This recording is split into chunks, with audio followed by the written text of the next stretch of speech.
golden sand beaches. Where on earth am I? Well, I'm wearing a coat, but it's pretty cold. So I'm in the UK, on the south coast, in Camber Sands. It's actually not that cold. It's 11 degrees, which is really surprising, or sounds surprising. But we've got some wind, some warm Atlantic winds coming in from this direction, the southwesterly direction. Really, really cool. Some fantastic features here on this beach. Have a look at this. This is sea foam.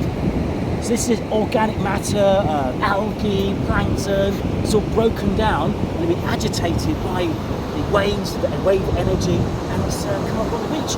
It's really beautiful. Also gives us an eye line of the actual tide, so we can see where the tide is reaching at the moment. But the tide goes much, much further back. In fact, if you have a look here,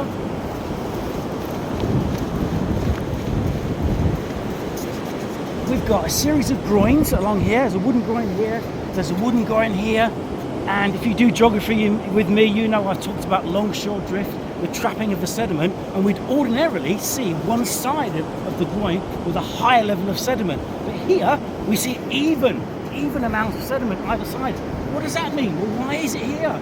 It is still doing the job of longshore drift, but because of the storms and the constant wind changes, the sediment comes in different directions. So we've not only got a large amount of sediment that's been trapped here on that what we call a storm ridge, beautiful, but creating a fantastic sea defence for those stunning houses behind.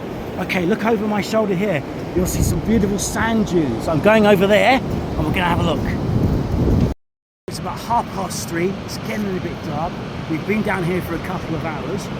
Already we've seen the tide come in for at least probably about 6 to 10 feet already. But it's still quite far out from where we're standing right now.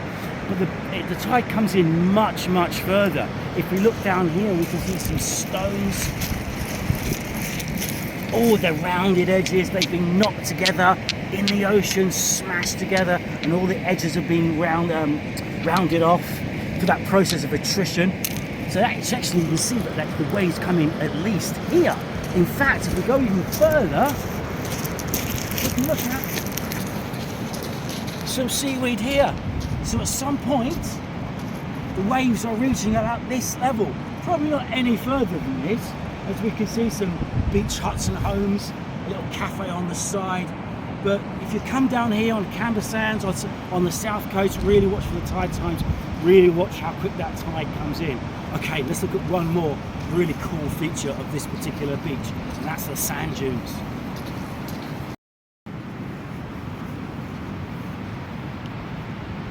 Look at this beautiful sand, beautiful, quartz-rich, soft sand and broken down over thousands of years. This is marram grass. There's only a handful of grasses in the UK, or indeed the world, that actually grow in salty environments like this, but they thrive in salty environments. And they're naturally occurring, really, really essential. Because if we didn't get this marram grass here, we wouldn't get the sand trapped in this section here. So obviously the hills, it's almost like rolling hills. There's a footpath which obviously people have walked, which has allowed the sand to move back down. But we need this protection, we need this marram grass, we need these sand dunes to protect what's further up. Let's have a go.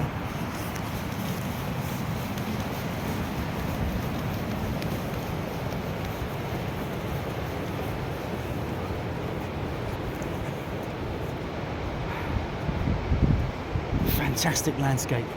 So behind here is more flattened areas and agricultural land and homes. So these dunes are playing a really, really important role in protection. Let's have a look, give you some context inside. There we are. Again, if you're up here on the sand dunes, stay on the paths or come with a geographer.